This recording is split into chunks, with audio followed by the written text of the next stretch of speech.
Welcome back. Well, yes, we're going to be talking about COVID-19 outbreak, having been designated by the WHO. But just before, let's give you some of this pictorial representation of what this looks like globally.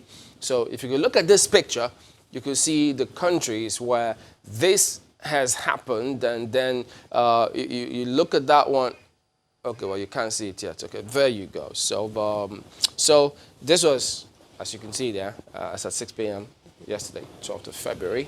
And so, thankfully, we have a lot of continents, or a couple of continents, who are in blue. But significantly, you can see even countries closer, maybe say 6 hours from Nigeria. The UK, for instance, they've got some reported cases, and all the more reason why, yes, we need to actually do a lot more. Thankfully, the government, we'll come to that, but at the moment, this is what we've seen. Yeah, there you see all the countries, and at this point, well, as at 12th of February, over 45,000 confirmed cases. Really sad. And you see figures, there you have it, the deaths, over 1,000 deaths. And perhaps something you will not see often is the fact that, you know, people have also recovered from it. You see over 5,000 people recovered. But if you look closely, you see that other parts, that 175 people. Remember that cruise ship? The fact that people were stuck there. So they're neither in this country, they're just in that cruise ship. So it's a lot to chew on. We see the WHO, I mean, running press briefings every other day just to assure people that this is what is being done. But honestly, this is a major global one. China definitely has its tentacles all around the world, so we understand that this is of global importance. Which is what I was going to say, that look, the major concern that, you know, China has become a world power economically is something that should give every one of us concern.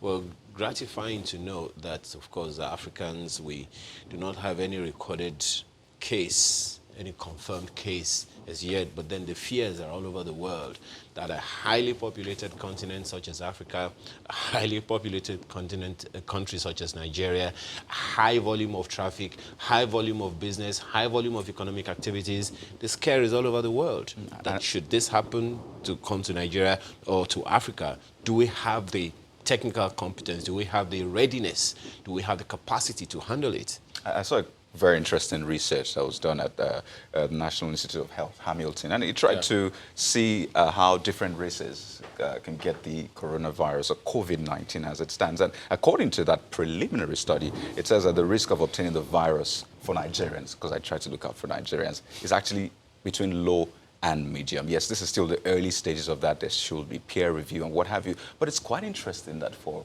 Nigerians, in fact, it mentioned the tribes in Nigeria, that there's perhaps low to medium risk of obtaining this virus. Maybe that's why we have... Okay. That may also, forgive me, that may also, you know, have a little... I don't understand how that is, because I also saw, I glanced at a report in the New York Times a few days ago that said, you know, it's maybe because of the nature of our weather. I don't know how that can be. Well, let's go to somebody who should know. You know. He's in Abuja, and Markwell is going to take us through that one. Markwell?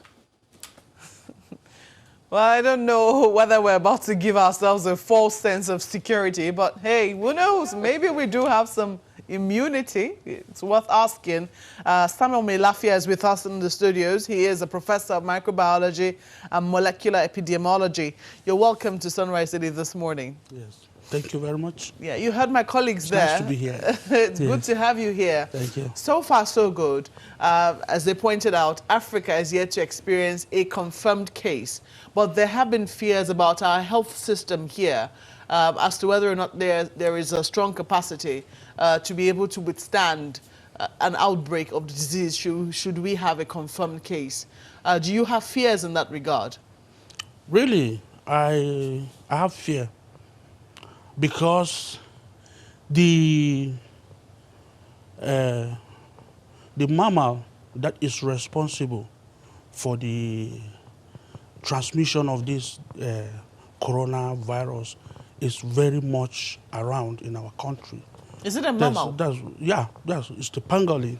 The pangolin is a mammal. It's an ant-eating mammal with scales all over its body, and is very much available in Africa. And, you know, anything that happens within the bordering country is definitely comes to Nigeria. So I think there's need for fear. You know, there But is fear need. doesn't help anybody. You know, there is fear, and that calls for emergency preparedness more than what we are doing now. Not just trying to see we control the infection in humans alone. We have to try to find ways of getting rid of those pangolins and other agents that transmit the infection. Example, we even find it in rats, just like Lassa fever. And this virus, they are all single-stranded RNA viruses, and they have a relationship with the Lassa fever, with the Lassa fever, with the coronavirus, and also the SARS. So the SARS is just a variant of the coronavirus. How does that help us to be killing pangolins? Even when we had Ebola, we didn't go all out killing bats and mammals because we thought they were going to transmit the disease. What I mean Yes. is that what we are doing is along the line, but we should think of controlling the vectors, those factors that are necessary for the transmission. The moment we go all along that, we'll go a long way to curtail the problem. Example now, like in the Wuhan case, you know, we know China, by the time that they banned importation of products in their country and whatever, they resulted in eating all sorts of things. They eat frogs, they eat animals, they eat this. I think that's one of the reasons why they become victims. Some of them even eat cockroaches. Cockroaches, I just know of only fly that Chinese people doesn't eat. So, and that Wuhan town is a bordering, it's a bordering country. It's a bordering town that they do We market cannot this criticize product. what people eat, because in Africa too, we eat in a number of things. Yeah. I remember that during the Ebola outbreak, Yes. people were told not to eat bushmeat anymore. But this is what government is doing. This is what we've been told government It's is okay, doing. it's okay. Surveillance activities have been scaled up at airports Okay. with automated thermal screening at points of entry. We also see that advice to those traveling in from They've advised those traveling in from China to self-isolate. I was going to ask you what you think about that. Chinese government sends official guide on treating coronavirus to Nigerian authorities. We also have, that's what government is doing. We've seen also how the House of Representatives has rejected the motion for Nigerians to be evacuated. Nigerians stranded in China to be evacuated. You saw that debate on the floor. That would you? Well, there was no debate, as a matter of fact. What actually happened was that they rejected the motion. They didn't even want to debate it at all. Do you think that was a wise move, or do you think that we need to do better for our brothers and sisters?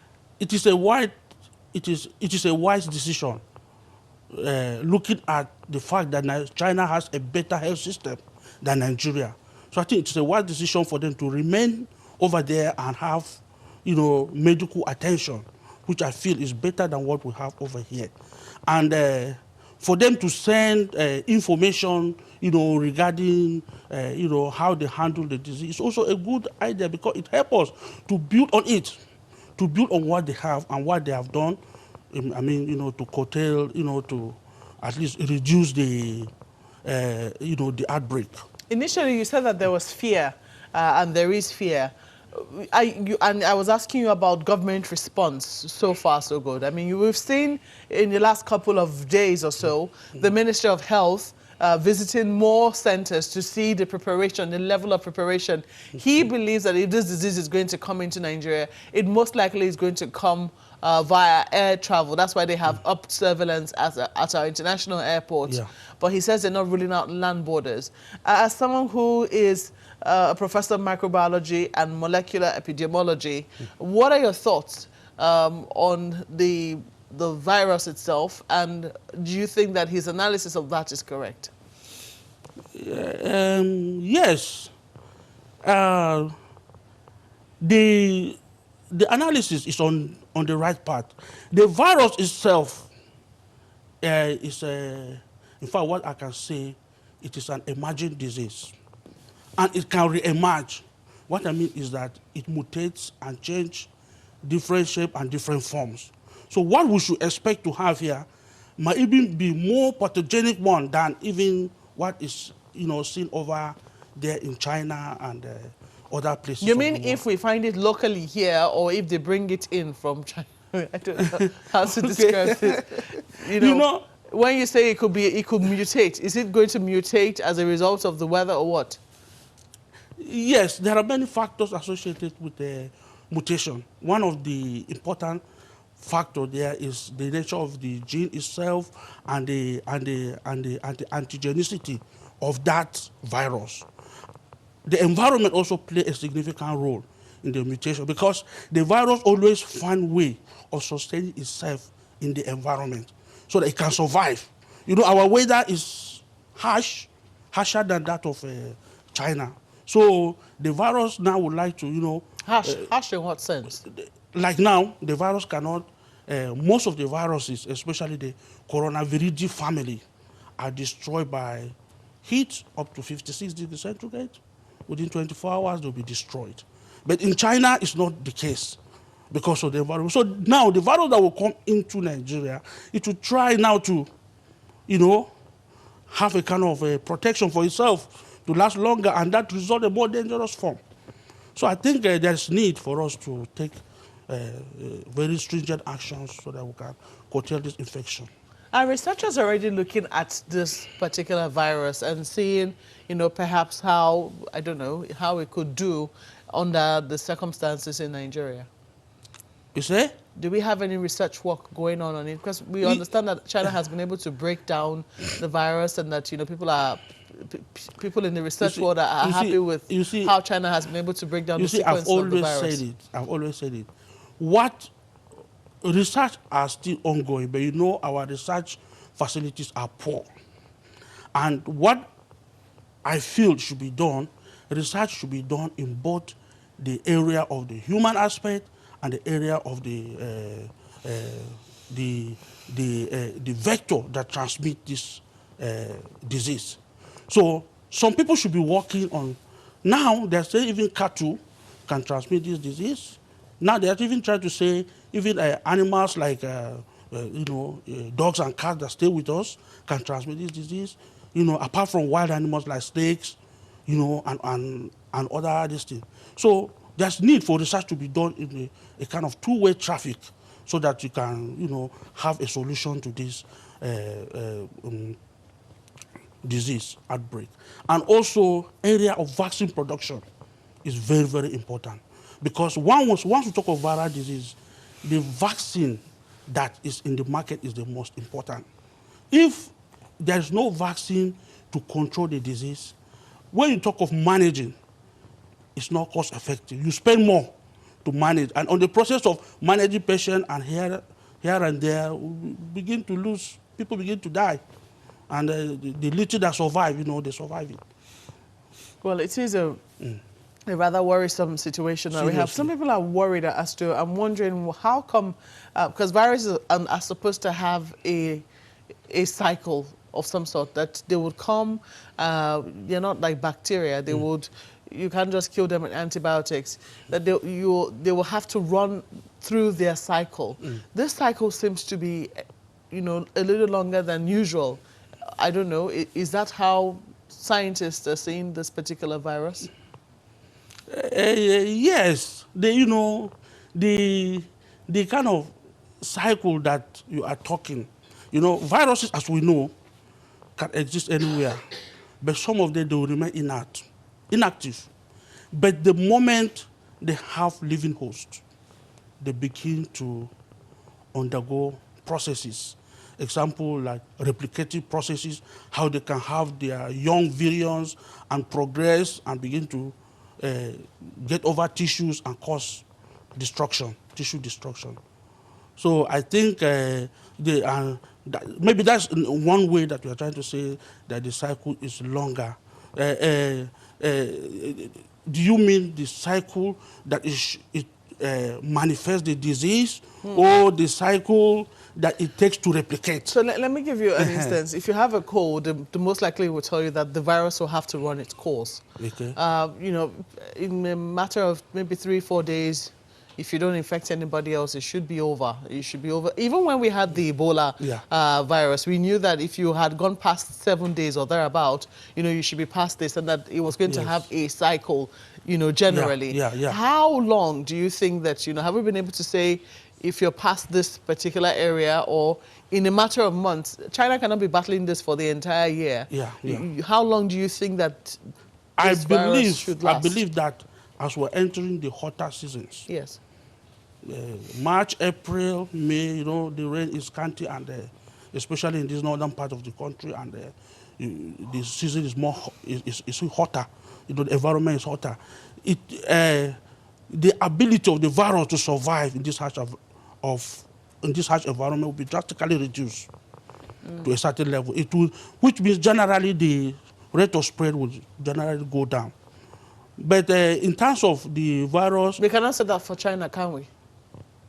Well, I'm not very conversant with the geography of the Chinese country, but I believe that the virus has to take its course. Every disease has its own course, has a graph that goes up and comes down. Even human life is like that. You grow, you become old, and you die. So it happens too, the same thing with the virus. But the destruction it will cause before, you know, completing the cycle, as I tried to say, it will be enormous. We already see that it's causing a lot of people to lose their lives already. But some people, you know, thankfully are also surviving this particular disease. So far, so good. Do you think that even the basics, because we have been told that one of the ways to, you know, ensure that people don't spread infections around is to just wash our hands. Simply wash our hands with soap and water. How would you say that Nigerians are imbibing that culture? And would you say that you are seeing an increased awareness of this, you know, of this basic, simple hygiene being spread around as vigorously as we ought to be spreading it? Actually, viral diseases, they can be best controlled by preventive measures. And that washing of hands is just one out of many. What else should we be doing? Disinfection of the environment, fumigation of the environment, it controls the virus, you know, and you know, this virus, especially the coronavirus that we're talking, it can be spread by droplets through the environment, air, whatever. So once the environment is clean and whatever, it reduces the spread of this disease and the spread. And the greatest concern is that our system, especially in this country, have not a kind of encourage, you know, publicity, so that, you know, people should have knowledge about this disease. Now, it's in Abuja now, or Lagos, or in big cities, you hear people talking about it. But in the villages, they will only talk.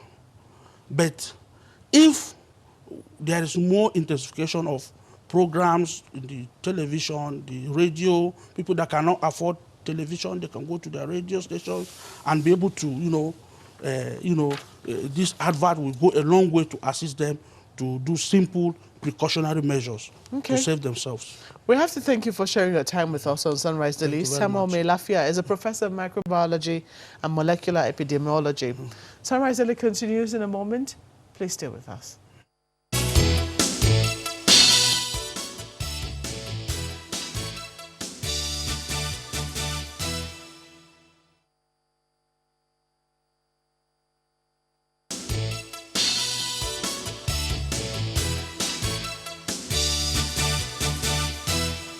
Welcome back. Let's take you through some of the messages that you have written about some of the things we've spoken about. The latest one happened to be about this COVID-19. Well, Henry sends in a message. He thinks that, look, the WHO is afraid for nations with poor health systems.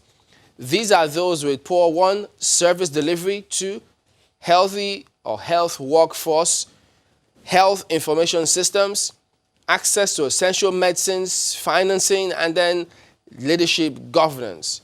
He wonders how far Nigeria has gone with it. Well, another person who's wondering is Zemo's blog, who says, what tells us COVID-19 virus isn't in Africa already?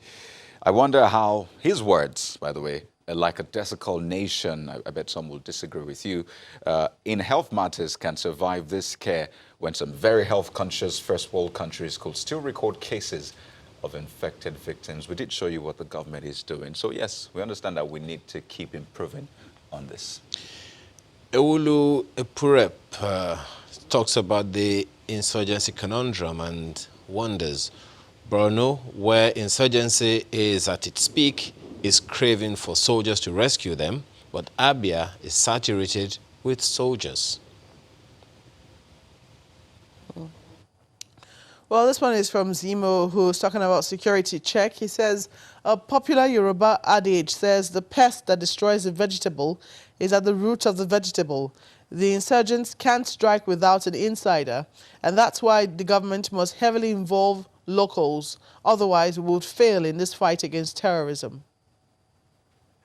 Okay, so there you go. We appreciate all of you who have sent in messages. Please keep them coming through. But that is the show today. We thank you all for watching. We will see you tomorrow. I'm Chamberlain. So I'm Kayode Okikiole. I am Ayo Makinde. And I'm Maupe Ogun Yusuf. Do have a lovely day.